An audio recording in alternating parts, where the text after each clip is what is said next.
शाळांमध्ये काय नेमक्या त्रुटी आढळल्या? शाळांमध्ये आपण बघितलं असेल की या ठिकाणी टॉयलेटचे स्वच्छतेचे प्रश्न आहेत, टॉयलेटचे प्रश्न आहेत आणि सिक्युरिटीचे प्रश्न आहे, गेट नाही आहे. या ठिकाणी जे मुलं शिकता आहे त्या आणि इकडं आधार केंद्र प्रायव्हेट सुरू आहे. म्हणजे मला असं वाटतं याला कोणी मालक आहे की नाही आहे. अधिकाऱ्यांना आपण सूचना करतायत, धारेवर धरतायत. तक्रारी नागरिकांच्या अशा आहेत की वर्षानुवर्ष अधिकारी फिरकलेलेच नाही आहेत. नक्कीच आता इथे वस्तुस्थिती पाहता नवीन जी बिल्डिंग आहे आता इथल्या शिक्षकांशी आणि मुख्याध्यापिकांशी बोलणं झाल्यानंतर असं निदर्शनास आलेलं आहे की दोन बिल्डिंग झालेल्या, एक नवीन आहे आणि ही जुनी आहे. आता आपण बघतो अतिशय जीर्ण अशी अवस्था आहे. अंगणवाडीची तर आपण बघता आहेत की आता पावसाळा आला तर सगळं गळणं सुरू होईल.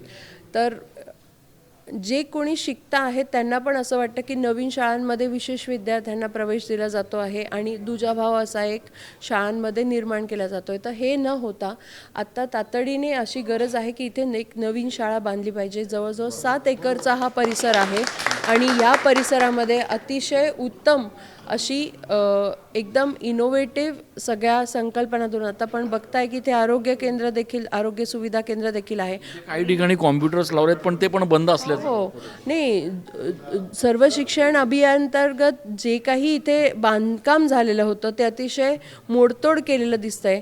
इथे कंपाऊंड नाही आहे सिक्युरिटी म्हणून. ही अतिशय महत्त्वाची बाब आहे की विदाऊट कंपाऊंड इथे सगळे विद्यार्थी आहेत आणि मागे बघितलं तर झोपडपट्टी आहे. जे काही आम्हाला समजलं याच्यामध्ये संध्याकाळ झाली की सगळे झोपडपट्टीतले माणसं इथे दारू पिण्यासाठी येतात आणि अनेक असे नको ते गोष्टी इथे घडतात आणि उद्योग होत आहेत. त्यामुळे आता इथे जरी कम्प्युटर्स दिसत आहेत आपल्याला पण ते एका शिक्षकाने येऊन बदल करण्याचा प्रयत्न केला. 9वी 10वीचे जे पट आहेत किंवा एकंदर शाळेचे जर पट बघितले तर सुमारे 550 आणि अजून 117 असे मिळून एक 700 विद्यार्थी तरी इकडे आहेत लहान गट पकडून. त्यामुळे ह्या 700 विद्यार्थ्यांकरता अद्ययावत सुविधेची नवीन बिल्डिंग होईल. पण तात्काळ आता काय आदेश आहेत आपले? तात्काळ जे काही गळतीचं काम आहे आणि कंपाऊंड हे अतिशय महत्त्वाचे आहेत दोन मुद्दे की जे काही डागडुजी करायची आहे अलॉंग विथ सिक्युरिटी.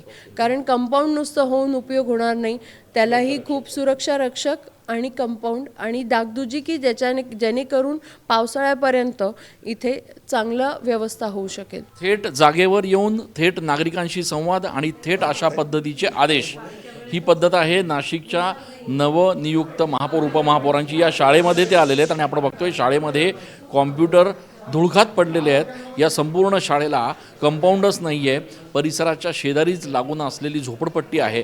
700 विद्यार्थी महापालिकेच्या या शाळेत शिक्षण घेत आहेत आणि अशा परिस्थितीत महापौर उपमहापौर यांनी थेट जागेवर आदेश दिलेले आहेत की तात्काळ या ठिकाणी कंपाऊंड घातलं जाईल, सुरक्षा रक्षक नेमले जातील आणि या संदर्भामध्ये पुढे तात्काळ नवीन शाळेला देखील मंजुरी दिली जाईल.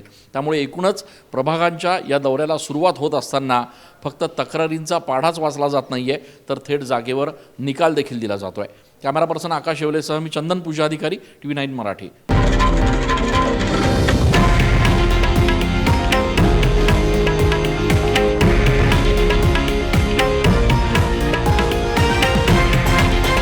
हे आहे देशातील नंबर 1 न्यूज नेटवर्क आणि आपण पाहत आहात TV9 मराठी, एकमेव.